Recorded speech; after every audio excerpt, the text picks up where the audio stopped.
सभी को नमस्कार। स्वागत है संस्कृत क्लासेस बाय अल्लाह सिंह वधारा में। हमने पिछली क्लास में शुरू किया था कारक और अनुवाद, यानी मूलतः हम पढ़ रहे हैं कारक। और कारक 6 जो कारक होते हैं उन कारकों का हम विस्तार से पढ़ रहे हैं। उन्हीं कारकों के माध्यम से हम अनुवाद करने की भी कोशिश करते हैं। कारक अगर आप ये कारक ध्यानपूर्वक पढ़ लोगे, ध्यान पूर्वक इनको समझ लोगे, तो आप सदैव के लिए कौन सी भी प्रकार की परीक्षा आए, चाहे कौन सी भी कक्षा की परीक्षा आए, उनमें कारकों से संबंधित प्रश्न को सदैव हल कर पाओगे। तो आज हम पढ़ते हैं कारक, जो हमने एक उदाहरण पढ़ा था 6 कारकों वाला, और कारकों से संबंधित हमने प्रश्न जो किए थे वो महत्वपूर्ण बिंदु था। यानी कह सकते हैं हम इस वीडियो की जो प्रस्तावना थी वो इससे पूर्व वाला वीडियो था, और उस वीडियो को आपको पहले पढ़ना अनिवार्य है, देखना अनिवार्य है। वो देखने के बाद में आगे से 2 नंबर पर ये देखोगे, समझोगे, क्योंकि हम क्रमबद्ध रूप से कारक पढ़ेंगे। कारक में नंबर 1, नंबर 2, 3, 4 इसी प्रकार चलते जाएंगे। तो इसका जो लिंक है वो भी मैं आपको नीचे वीडियो के डिस्क्रिप्शन बॉक्स के अंदर दे दूंगा, उसको भी आप देख सकते हो। नए अपने YouTube चैनल पर जाकर के प्ले लिस्ट में जाओगे तो वहाँ आपको वीडियो मिल जाएगा। ठीक है, मूलतः अभी हम ये पढ़ते हैं। सबसे पहले हम प्रथमा विभक्ति, बात आती है विभक्ति की। कौन सी विभक्ति पढ़ रहे हैं? प्रथमा विभक्ति। बात होती है कि भाई संस्कृत में विभक्तियां कितनी होती है, तो संस्कृत में कुल 7 विभक्तियां होती है, और कारक कितनी विभक्तियां तो 7 होती है, जबकि कारकों की संख्या तो 6 है। कारकों की संख्या 6 है। कौन सी विभक्ति है जिसमें कारक नहीं होता है? कौन सी विभक्ति है जिसमें कारक नहीं होता है? वो विभक्ति है षष्ठी। षष्ठी विभक्ति में केवल संबंध ही होता है। प्रथमा विभक्ति के अंदर सदैव कारक लगता है, सो लगता है कर्ता कारक। कौन सा कारक लगता है हमारा? कर्ता कारक। अपन ने जो प्रतीक चिन्ह पढ़े थे, कर्ता ने कर्म को कर्ण से के द्वारा अपादान के संप्रदान के लिए अपादान से और संबंध का की और अधिकरण में पेपर, ऐसा जो चिन्ह पढ़ते हैं हम सदैव याद करते हैं, उन्हीं चिन्हों के अनुसार चलोगे तो कर्ता कारक है। कर्ता कारक का जो हमारा पहला सूत्र आता है वो है स्वतंत्र कर्ता। स्वतंत्र कर्ता क्या कहता है कि कर्ता क्या है, कर्ता होता कौन है, यही तो बात होती है। जैसे हमने पढ़ा था क्रिया के साथ आप कह का प्रश्न कीजिए। क्रिया के साथ किसका प्रश्न करोगे? कह का। जो उत्तर आएगा सो कर्ता होगा। क्रिया के साथ कह का प्रश्न करोगे, जो उत्तर मिलेगा आपको वो कर्ता हो जाएगा। अब यहाँ पर हिंदी में देख लेते हैं, जो क्रिया के करने में स्वतंत्र होता है, जो क्रिया करने में स्वतंत्र होता है वह कर्ता कहा जाता है। जैसे मैं अभी पढ़ाने के लिए स्वतंत्र हूँ, पढ़ाऊं तो अच्छी बात है, मैं पढ़ाऊं तो कोई बात नहीं। जैसे आप भी स्वतंत्र पढ़ोगे तो अच्छी बात है, आपका सदैव के लिए भविष्य बनेगा, और नहीं पढ़ोगे तो भी मैं तो कहूँगा आपका उज्जवल भविष्य बने। ठीक है, तो इसी प्रकार जो क्रिया करने में स्वतंत्र होता है वह कौन होता है? कर्ता होता है, वह कर्ता कहा जाता है। अब देखिए, समझ लेते हैं 2 वाक्यों के माध्यम से। पहला वाक्य आया है मोहन खेत जाता है। मोहन खेत जाता है। यहाँ पर क्रियापद देखिए कौन सा है? जाना। क्रियापद कौन सा है हमारा? जाना। जाता है क्रियापद आ गया। आप देखिए कर्ता कौन है क्रिया के साथ? हम जो कह का प्रश्न करेंगे, यानी खेत कौन जा रहा है? खेत कौन जा रहा है? मोहन जा रहा है। तो मोहन क्या हो गया हमारा? कर्ता हो गया। मोहन क्या हो गया? कर्ता होगा। और कर्ता में हम कौन सी विभक्ति करेंगे? प्रथमा विभक्ति करेंगे। मोहन एक है तो एक वचन है, और यहाँ पर अगर 2 होते तो द्विवचन, यहाँ पर अगर बहुत सारे होते तो बहुवचन। तो क्या बन जाएगा हमारा? यहाँ पर मोहन है। क्या बन गया? मोहन है। अब देखिए क्रिया के साथ अपन जो प्रश्न कर रहे थे, जो कर्म वाला, यानी कर्ता जिसको सबसे ज्यादा चाहता है वो कर्म होता है। कर्ता जिसको सबसे ज्यादा चाहता है वो कर्म होता है। अब मोहन है, वो जाने की क्रिया कर रहा है। सर्वाधिक किस चाहत में ये क्रिया की जा रही है? खेत जाने की जा रही है। तो ये खेत है, वो क्या हो गया हमारा? कर्म कारक हो गया। और कर्म में से क्या विभक्ति होती है? तो देखिए क्या कर देंगे? क्षेत्रम। खेत के लिए क्या कर देंगे? क्षेत्रम और गच्छति। क्षेत्रम गच्छति, ये हो गया आपका मोहन क्षेत्र में गच्छति। तो कर्ता यहाँ पर स्वतंत्र है। दूसरा देख लेते हैं, दिनेश पाठ पढ़ता है। यहाँ पर कर्ता कौन है? दिनेश हो गया। पाठ क्या हो गया? कर्म हो गया। और पढ़ना है वो क्रिया हो गई। तो हम क्या कर देंगे यहाँ पर? दिनेश है पाठम और पठती। दिनेश है पाठम पठती। अगर मैं यहाँ पर पठ सी कर देता तो क्या गलती करता भाई? क्योंकि ऐसे वाक्य भी पढ़ जाते हैं। तो इससे पहले जैसे ही अपने पूरे कक्षा में पढ़ा था कि पुरुष के अनुसार क्रिया का प्रयोग किया जाता है, वह रूप वापिस मैंने देखोगे। अब हमारा ये तो था पहला नहीं, प्रथमा विभक्ति का पहला नहीं क्या कह सकते? केवल कर्ता की परिभाषा को। अब देखते हैं नियम। उक्त कर्तरी कर्मणि च प्रथमा। यहाँ बात आ रही है उक्त कर्तरी कर्मणि च प्रथमा। च का अर्थ होगा अवर, यानी इनके अलावा अवर भी प्रथमा होती है। ये नहीं कि केवल स्वतंत्र कर्ता में प्रथमा होगी, नहीं भाई, अवर भी प्रथमा होती है। वो कहां पर होती है? एक तो कहा जा रहा है कर्तरी। कर्तरी है सप्तमी विभक्ति में। कौन सी विभक्ति में? कर्तरी कौन सा बदले? सप्तमी विभक्ति में है, यानी कर्ता में। कर्तरी कह रहे हैं कर्ता में, उक्त कर्ता में। क्या कह रहे हैं? उक्त कर्ता के अंदर। उक्त कर्ता मतलब अभिहित कर्ता। उक्त कर्ता मतलब है अभिहित कर्ता। उक्त कर्ता को हम कह सकते हैं अभिहित कर्ता। अभिहित भी कह सकते हैं, उक्त भी कह सकते हैं। तो उक्त कर्ता में सदैव कौन सी विभक्ति होती है भाई? प्रथमा होगी। ठीक है, अच्छी बात है। और क्या कहा गया है? देखिए, कर्मणि, कर्म के अंदर भी प्रथमा विभक्ति होगी। अब आप कहोगे कि भाई कर्म में तो आप कह रहे हो कि द्वितीय विभक्ति होगी। नहीं, उक्त, जहां उक्त अपन ने वाच्य परिवर्तन पढ़े थे, मैंने कहा था जो प्रधान होगा उसके अंदर सदैव प्रथमा विभक्ति होगी। जो बात यहाँ पर आई थी कि कर्तृवाच्य में कर्ता प्रधान होता है तो कर्ता में प्रथमा होती है, कर्म वाच्य में कर्म प्रधान होता है तो कर्म में प्रथमा होती है। वही वाच्य परिवर्तन वाला ये नियम है। उक्त, जब अगर कर्म उक्त होता है तो उक्त कर्म में भी कौन सी विभक्ति होती है? प्रथमा विभक्ति होती है। उक्त कर्म में भी कौन सी विभक्ति होती है? प्रथमा विभक्ति होती है।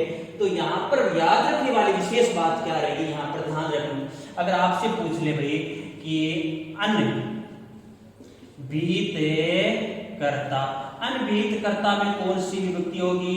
तो आपका जवाब होगा तृतीया होगी सर। आपका जवाब क्या रहेगा? तृतीया रहेगी। चाहे आप अनभिहित कह दो, चाहे आप अनुक्त कह दो। जो उक्त नहीं है वो अनभिहित है, अनुक्त कह सकते हैं अपन इसको, कह सकते हैं अनुक्त। अनुक्त कर्ता भी कह सकते हैं। अनुक्त कर्ता में कौन सी विभक्ति होती है? तृतीया होती है। यही बात आती है कर्म की कि भाई अनुक्त कर्म, अनुक्त कर्म में कौन सी विभक्ति होगी? द्वितीया विभक्ति होगी। जबकि उक्त कर्म में कौन सी होगी? उक्त कर्म के अंदर कौन सी होने वाली है विभक्ति? प्रथमा विभक्ति होने वाली है। इसी प्रकार उक्त कर्ता के अंदर कौन सी विभक्ति होती है? उक्त कर्ता के अंदर विभक्ति होती है सदैव प्रथमा। तो ये बात ध्यान रखना। गलती प्राय करके जब भी कोई भी प्रतियोगी परीक्षा होती है तो इस जगह पर गलती बहुत ज्यादा की जाती है। अगर इस जगह इस गलती को आप पकड़ लोगे तो ये गलती कभी भी नहीं होने वाली। हम याद रखेंगे कि भाई उक्त कर्ता के अंदर प्रथमा विभक्ति करेंगे और उक्त कर्म में द्वितीया विभक्ति करेंगे। अनुक्त कर्ता के अंदर अपन कौन सी विभक्ति करेंगे? तृतीया विभक्ति करेंगे। अनुक्त कर्म के अंदर अपन कौन सी कर देंगे भाई? द्वितीया विभक्ति कर देंगे। ये अब जैसे ये वाक्य आपके सामने है कि राम है ग्रंथम पठती, तो राम के अंदर प्रथमा विभक्ति है उक्त राम करता है। राम क्या है? उक्त करता है। ग्रंथ है वो अनुक्त कर्म में है, द्वितीया विभक्ति है। और पठती क्रिया है राम ग्रंथ पढ़ता है। तो अभी इसको कर्ता को अनुक्त बना देते हैं। उक्त से जैसे अपन अनुक्त करेंगे तो तृतीया विभक्ति आ गई रामेण, और कर्म को उक्त कर दिया। कर्म को उक्त कर रहे हैं। अब इस कर्म को हम क्या कर रहे हैं? उक्त कर रहे हैं। तो कर्म को प्रधान कर रहे हैं। ग्रंथ पठ्यते, रामेण ग्रंथ पठ्यते। तो ये तो हो गया आपका कर्तृवाच्य का। ये तो कौन सा वाच्य का हो गया? कर्तृवाच्य का। और इसमें बदलाव आपने क्या कर दिया? ये आपने बना दिया है कर्मवाच्य। कर्तृवाच्य और कर्मवाच्य। शायद ये आपके समझ में आ गया होगा। नहीं आया तो एक बार और देख लीजिए। बिल्कुल सरल सा है। उक्त कर्तृकर्म नीचे प्रथमा, मतलब उक्त कर्ता और कर्म में प्रथमा विभक्ति होती है। अर्थात अनुक्त कर्ता और अनुक्त कर्म के अंदर प्रथमा विभक्ति नहीं होगी। अनुक्त कर्ता में तो तृतीया हो जाएगी और अनुक्त कर्म के अंदर कौन सी विभक्ति हो जाएगी? द्वितीया विभक्ति हो जाएगी। ठीक है, ये विशेष कह सकते हैं हम, बहुत ही विशेष नियम है। तो आप उक्त की जगह पर कौन सा शब्द का प्रयोग किया जा सकता है? अभिहित और अनभिहित। अभिहित और अनभिहित कर्ता भी कहा जा सकता है, या फिर प्रधान और अप्रधान। अनभिहित इसकी जगह एक शब्द और आता है प्रधान कर्ता और अप्रधान कर्ता। ये भी कहा जा सकता है कि प्रधान कर्ता के अंदर कौन सी विभक्ति होती है, तो कह देंगे प्रथमा, और अप्रधान के अंदर तृतीया विभक्ति होगी। अब बात आती है कि भाई संबोधन में चय, ये चय कहता है और संबोधन में भी प्रथमा विभक्ति होती है। अगला देखिए, पहला स्वतंत्र कर्ता, स्वतंत्र कर्ता होता है जिसमें प्रथमा विभक्ति होती है। फिर उक्त कर्ता और उक्त कर्म में प्रथमा विभक्ति होती है। 2 नंबर नेम आ गया। 3 नंबर नेम आ रहा है संबोधन में चय। ये कहता है कि संबोधन में भी तृतीया विभक्ति होती है। अब प्रश्न उठता है कि ये संबोधन क्या होता है? ये संबोधन क्या होता है? मैं शायद 11-12 पढ़ता तो उसी वक्त किसी ने पूछा कि भाई संबोधन क्या होता है। मैंने कहा संबोधन शब्द रूप में चलने वाला जो सप्तमी विभक्ति आती है उसके बाद में लिखे जाने वाला शब्द होता है संबोधन। नहीं, ऐसा नहीं कहना है, वो तो होता ही होता है। संबोधन होता है अभिमुख, यानी अभिमुख, सामने मुख करके हम किसी से प्रत्यक्ष रूप से कुछ कहते हैं, वही होगा संबोधन। मतलब सामने घूम करके हम ज्ञापित करते हैं किसी को, तो वो क्या हो गया? संबोधन हो गया। उसी संबोधन के अंदर सदैव के लिए प्रथमा, जैसे हे राम, हे रामहु, हे रामः। अब यहाँ पर एक बात आई है, एक वचनम संबोधि। प्रश्न उठता है कि संबोधि क्या है? ये संबोधि है, एक वचन है, वो सदैव के लिए संबोधन का एक वचन है, वो उसे संबोधि कहलाता है। प्रश्न उठता है कि भाई संबोधन के अंदर संबोधि कौन कहलाता है? संबोधन के अंदर संबोधि कहलाता है एक वचन। अब प्रश्न उठता है कि एक वचन संबोधि क्यों कहलाता है? देखिए, जो प्रथमा विभक्ति का शब्द रूप चलता है वही संबोधन के अंदर शब्द रूप चलता है। रामहु, प्रथमा के अंदर राम है, रामहु, रामा चलता है ना, राम है, रामहु और रामः। अब देखिए, जो प्रथमा विभक्ति का था वही संबोधन में आ रहा है, प्रथमा विभक्ति था वही संबोधन में आ रहा है, जबकि संबोधन एक वचन में ऐसा नहीं आ रहा है। संबोधन एक वचन में ऐसा नहीं आ रहा है। संबोधन एक वचन में प्रथमा विभक्ति के एक वचन से रूप सदैव भिन्न होता है। भिन्न क्यों होता है? कारण ये संबोधि होता है। संबोधि होने के कारण ही प्रथमा विभक्ति एक वचन और संबोधन एक वचन का रूप भिन्न होता है। द्विवचन और बहुवचन समान होते हैं। किस कारण से? संबोधि के कारण से। तो जैसे हे बालको, तुम सब कहाँ जाते हो? आपके सामने वाक्य आ गया कि हे बालको, तुम सब कहाँ जाते हो। अब देखिए, अभिमुख होकर के जा रहा है तो वही संबोधन हो गया। हे बालको मतलब क्या कर लेंगे अपन? हे बालक एक है या बहुत सारे?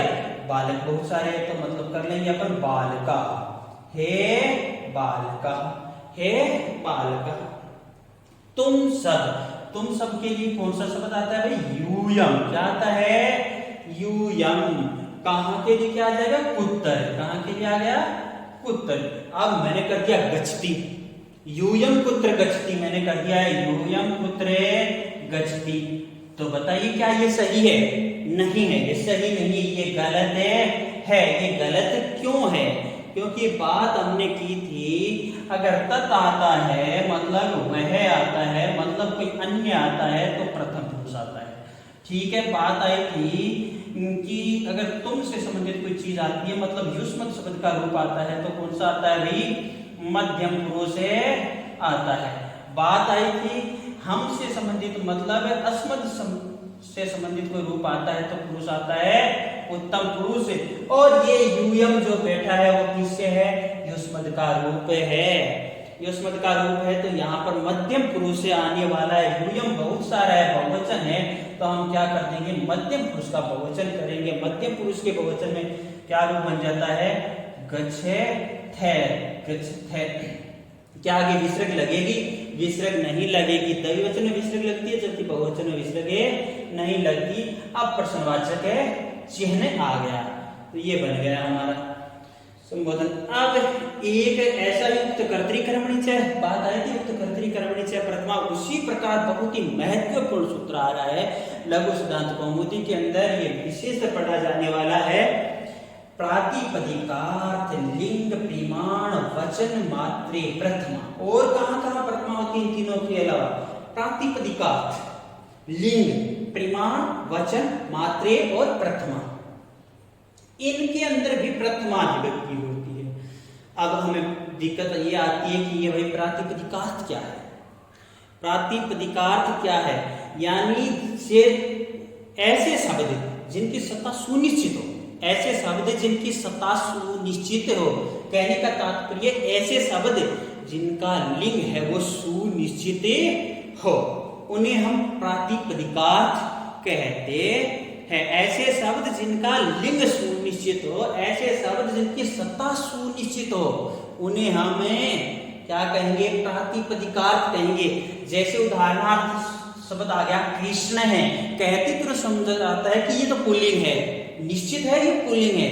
श्री, श्री की बात आती है, ये निश्चित है कि ये स्त्रीलिंग है, श्री स्त्रीलिंग है। ज्ञानम, ज्ञानम की बात आती है, निश्चित है कि ये नपुंसक है, लिंग है। तो प्रातिपदिकार्थ यही है। प्रातिपदिकार्थ अर्थात यानी वे शब्द जिनकी सत्ता सुनिश्चित हो, जिनके या फिर कह सकते जिनका लिंग सुनिश्चित हो, उन्हें हम प्रातिपदिकार्थ कहते हैं। अब बात आ जाती है कि भाई लिंग, अब कहते हैं कि ये प्रातिपदिकार्थ पद कौन से होंगे? यानी अपन कह सकते हैं नियत लिंगी और अलिंगी। अलिंगी से तात्पर्य है अव्यय पद। अब ये है अव्यय पद, ये क्या है? ऊंचे ही और नीचे ही अव्यय पद है, वो अलिंगी कहलाते हैं। किंतु इनकी सत्ता तो सुनिश्चित है, अव्ययों की सत्ता सुनिश्चित है, ऊंचे ही नीचे, इसलिए इनमें हो गई प्रथमा विभक्ति। बहुत महत्वपूर्ण चीज है प्रातिपदिकार्थ शब्द को समझना। अब बात आ गई लिंग मात्र। तो यहाँ पर भी तो लिंग की चर्चा हो रही थी, कहा जा रहा था कि ये प्रातिपदिकार्थ क्या है? मैंने कहा कि वे शब्द जिनके सत्ता सुनिश्चित हो, अर्थात जिनके लिंग सुनिश्चित हो। फिर मैंने कहा था नियत लिंगी और अलिंगी पदों के अंदर पदों को प्रातिपदिकार्थ में लेते हैं, नियत लिंगी और अलिंगी की। तो ये भी तो लिंग की बात आ गई। इस लिंग का कहने का तात्पर्य यह है कि ऐसे शब्द जिनके लिंग का हमें बिल्कुल भी ज्ञान नहीं होता और जिनका रूप है वो तीनों लिंगों में ही बन जाता है, मतलब उनका कोई सुनिश्चित लिंग नहीं होता। ऐसे शब्द जिनका कोई सुनिश्चित लिंग नहीं होता, फिर भी तीनों लिंगों के अंदर जिनका रूप बन जाए, उन्हें हम कहते हैं लिंग मात्र। ऐसे शब्द जिनका कोई लिंग सुनिश्चित नहीं होता, फिर भी तीनों रूप बने जाए तीनों लिंगों में, उन्हें हम कहेंगे लिंग मात्र। जैसे तट्ट है शब्द, तट शब्द से हम पुल्लिंग में बनाएंगे तो क्या बन जाता है? तट्ट। स्त्रीलिंग में बनाएंगे तट्टी, नपुंसक लिंग में बनाएंगे तो तट्ट मात्र। ये बात 2 नंबर आ गई। अब परिमाण मात्र, परिमाण मात्र में भी प्रथमा विभक्ति होती है। ये प्रथमा सबके साथ जोड़ेंगे, प्रातिपदिकार्थ में भी प्रथमा। लिंग मात्र का उदाहरण आ गया परिमाण मात्र। अब प्राचीन काल के अंदर जो कुछ मापने से संबंधित ये सब धावली आई हुई है, इनके अंदर भी प्रथमा विभक्ति होती है।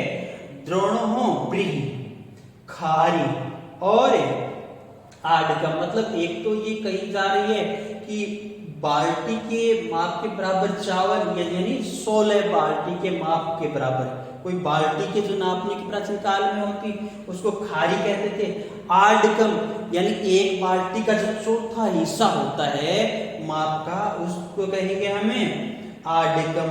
तो द्रोणों, ब्रीहि, खारी और आडकम ये शब्द किसमें आएंगे? हमारे परिमाण मात्रा के अंदर आने वाले हैं। इन शब्दों को आगे मैं वाक्य प्रयोग करके भी अगले क्लासों में बताऊंगा, ये काफी विशेष ही है।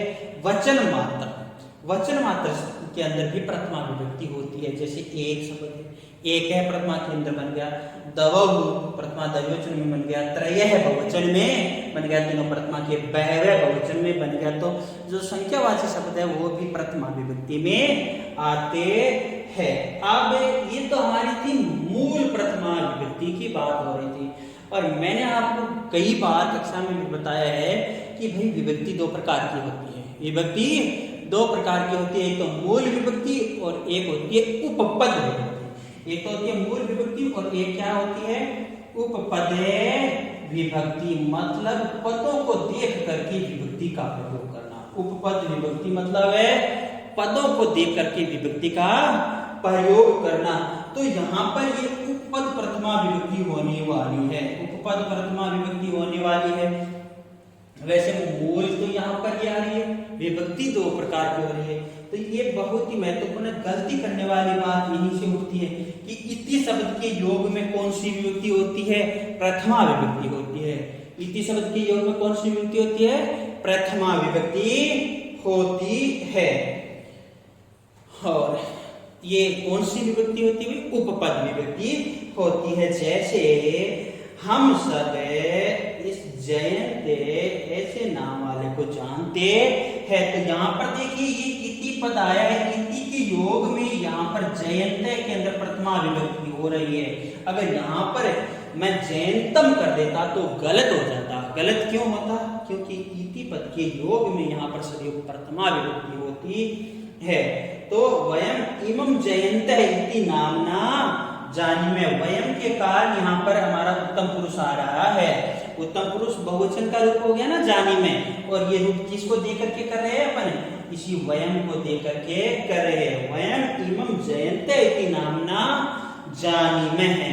तो ये याद रखना कि इति शब्द के योग में सदैव कौन सी विभक्ति होने वाली है भाई? प्रथमा विभक्ति ही होने वाली है, और उपपद प्रथमा विभक्ति होगी, क्योंकि ये कारक काफी महत्वपूर्ण है। ठीक है, धन्यवाद।